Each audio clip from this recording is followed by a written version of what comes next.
મણિપુરમાં ફરીથી ઉગ્રતાની આગ ભડકી ઉઠી છે। આ હિંસામાં કુકી મહિલાનું ગોળીબારમાં મોત નીપજ્યું છે, તેમજ મેતીના એક ખેડૂત પણ ઘાયલ થયા હતા। જોઈએ સમગ્ર ઘટના આ અહેવાલમાં। ગુરુવારે મણિપુરમાં સુરક્ષા દળો અને અજાણ્યા હુમલાખોરો વચ્ચેની અથડામણમાં એક કુકી મહિલાની ગોળી વાગતા મોત થયું હતું।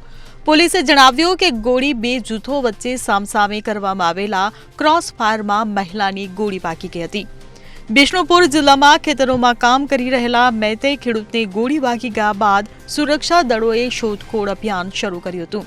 ત્યારે જાણવા મળ્યું કે ગોળીઓ આસપાસની ટેકરીઓમાંથી ચલાવવામાં આવી હતી। 7 જૂને મેતે નેતા અશિમ કાનનસિંહની ધરપકડ બાદ રાજ્યમાં હિંસા ફાટી નીકળી હતી।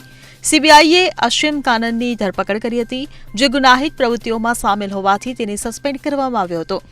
જ્યારે તે અરંબાઈ ટાંગોલનો સભ્ય અને પોલીસમાં હતો ત્યારે સરહદ પારથી હથિયારોની દાણચોરી કરવાની પ્રવૃત્તિ સાથે સંકળાયેલો હતો। આથી ઇમ્ફાલના ઘણા વિસ્તારોમાં હિંસા ફાટી નીકળી હતી। વિરોધીઓએ વાહનોમાં આગ લગાવી હતી। પોલીસ સાથેના ઘર્ષણ ઉપરાંત તેઓએ પેટ્રોલ છાંટીને પોતાને બાળી નાખવાનો પણ પ્રયાસ કર્યો હતો। મણિપુરમાં લગભગ 38 લાખ લોકોની વસ્તી છે, જેમાં મુખ્ય 3 સમુદાયો રહે છે, જેમાં નાગા, કુકી અને મેતેનો સમાવેશ થાય છે। નાગા કુકી ખ્રિસ્તી ધર્મનું પાલન કરે છે, જ્યારે મેતે હિન્દુ છે। કુકી સમુદાય એસટી શ્રેણીમાં આવે છે। તેમની વસ્તી લગભગ 50% છે।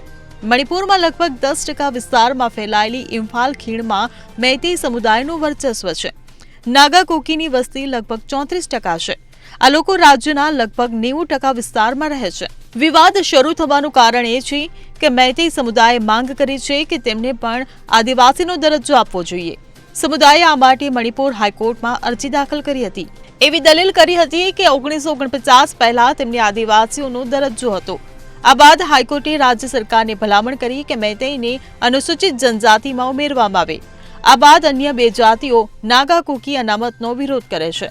તેમનું કહેવું છે કે રાજ્યની 60 વિધાનસભા બેઠકોમાંથી 40 બેઠકો પહેલાથી જ મેતે પ્રભુત્વ ધરાવતા ઇમ્ફાલ ખીણમાં છે। જો તેમને અનામત મળે તો તેમના અધિકારોનું વિભાજન થશે। Bureau report CN24 news.